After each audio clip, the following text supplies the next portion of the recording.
Introducing the epic new Swift. Time to go swifting.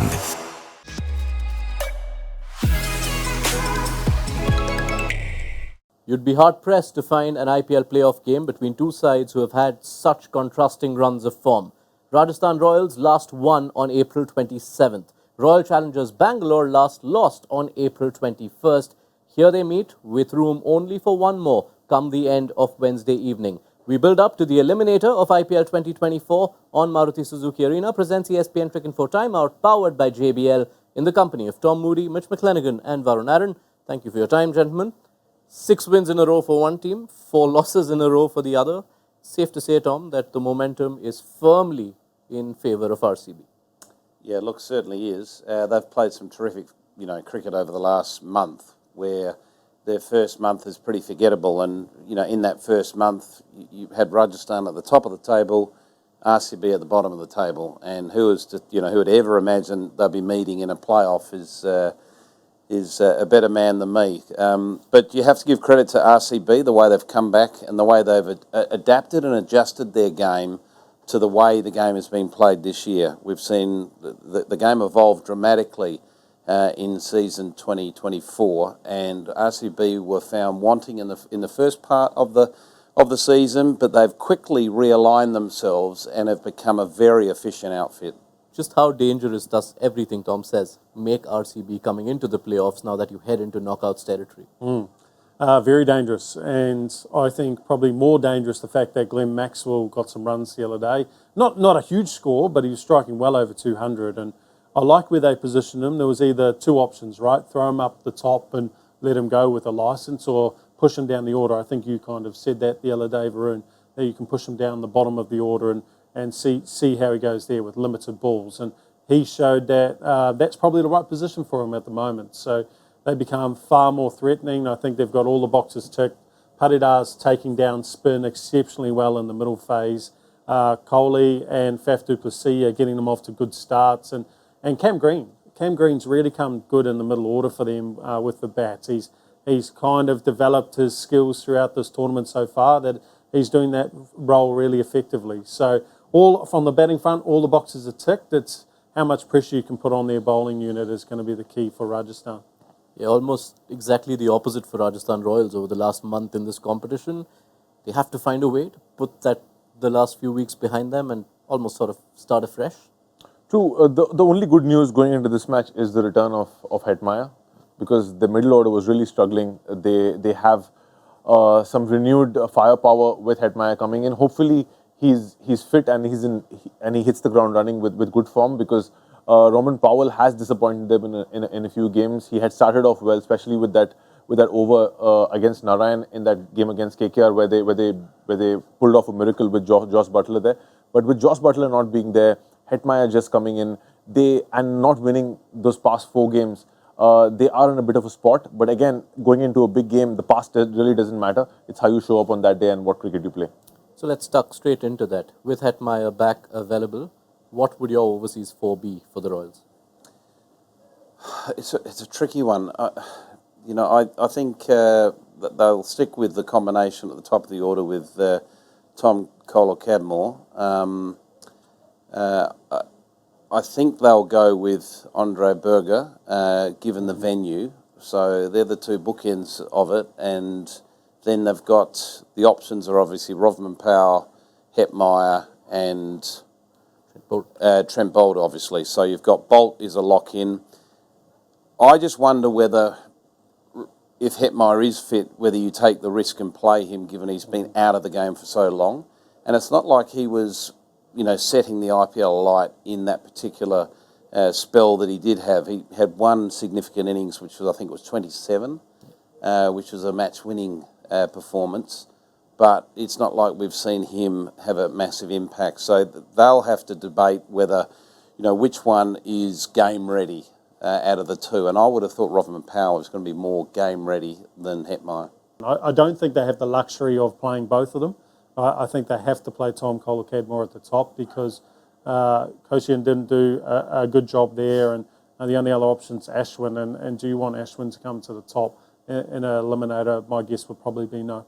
Just to throw it out there, they could go Hetmyer and Powell, and rely on Avesh, Sandeep, and Boult to do the work with obviously Chahal and Ashwin. Because if you see, their main problem has been the middle order. So why not just strengthen the middle order with two big explosive batsmen? Hetmaya again, left-hand batsman. Karan Sharma has struggled against left-handed batsmen, and they've got Swapnil Singh again incoming. So they might just go this way as well. We've asked all of our experts to pick one battle or one phase of the game which they believe will be most crucial to the outcome. Tom, I'll start with you, and you are starting with that RCB top order. I am, yeah, and to me it's Trent Boult. He's a world-class new ball bowler. He's got a phenomenal record in taking wickets in the power play. I think he's second highest this season in taking wickets, just behind Bhuvaneshwar Kumar from Sunrisers Hyderabad. And I just feel that the class of Boult is going to be very much called upon against both Faf and Virat. Faf and Virat are hugely experienced, high-quality players, and if he can remove one of them, two would be Christmas, but if he could move one of them, it will just send a shudder through that dugout, because they're not used to seeing one of their premium openers removed early. And I think Boult's got the tools to be able to do it. He's got that ball that can swing back in quite nicely, trap either player on the crease, or he's got that lovely ball that runs across the two right-handers, which will bring the keeper, and I'd imagine they may have a slip-in play early on.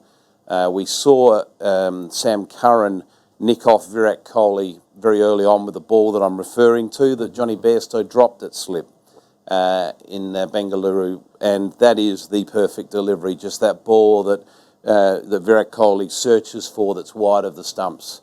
So to me, that is a key matchup for this game. If Boult and Rajasthan seamers do get past RCB's openers, the next challenge comes in the face of RCB's spin enforcer and Mitch McLennigan. In that sense, Ashwin and Chahal and how they cope against Patidar will be vital. Yeah, I think Patidar's the man who's turned this whole tournament around for RCB. His intent against spin has been phenomenal. He's scored 550s in the competition, and he's going at well over 200 against spin. So he's made a significant impact. And if Rajasthan can't get him in early, if they can't take early wickets, then they're going to have to bowl spin to him. So Ashwin and Chahal, to get their 8 overs in, they're going to have to bowl to Patidar. And we saw when they were under pressure against Sun on the Rhine, they actually struggled. They got taken down by Sunny at Kolkata, and they went very, very defensive they went to the Ashwin in particular, went to that wide line plan against Sun on the Rhine, and he took it down. And I think that's the option. That would be one of the last options I'll be looking for against Patidar. Every time a spinner has gone out on the wide line to Patidar, he's been able to take it down. He's not one of your conventional go across the line against spin players who we generally say are hitters of spin. He hits over extra cover, he hits over straight beautifully well. He's got fast hands, his movements are late, and he gets a lot of power into his swing. So you've got to find other ways of taking away his hands, and I think they've really got to think hard about trying to go inside his arc with a finer field on the leg side and try and make sure you take away his hands. And then once you've done that, you buy yourself the right to go to that wider line every now and again. So that's the one I'm looking out for. At the moment, if I was going to say who I think is going to win that battle, I think Patidar is going to win again. I think he's been phenomenal. I think if you miss slightly, he's been able to take it down. But that's the matchup I'm watching for. Right, so Tom and Mitch have us covered for the RCB batting. You've got us something from RCB's bowling perspective? Yeah, I think Yash Dayal is going to be key again, especially after last game. He's coming into this game with a lot of confidence. He can move the ball both ways, especially against Jaiswal. Jaiswal has struggled against the moving ball, especially the ball which goes away from him. He has been caught out in the slips a couple of times. He's trying to hoik the ball over mid wicket, and if the ball just holds up and moves away, he gets caught playing that pull shot. So they're going to have to beware of Dayal, and even TKC has not played Dayal before. He's just played one game going into this match. So the opening combination matchup against Dayal is going to be key. Yeah, and Yash Dayal does have the advantage of having dismissed Jaiswal both the times he's met him so far in T20s. Let's get into predictions then. RR, RCB, who are we backing? Tom? I think RCB for me. I just think their form is certainly a big factor going into this contest, and Rajasthan will be fearing that they've let it go. They've already let go one of the top two positions. Now there could be a sense of panic in the camp going into this game, knowing that it's a must-win. Mitch? Yeah, it's a very difficult one because RCB's got the form.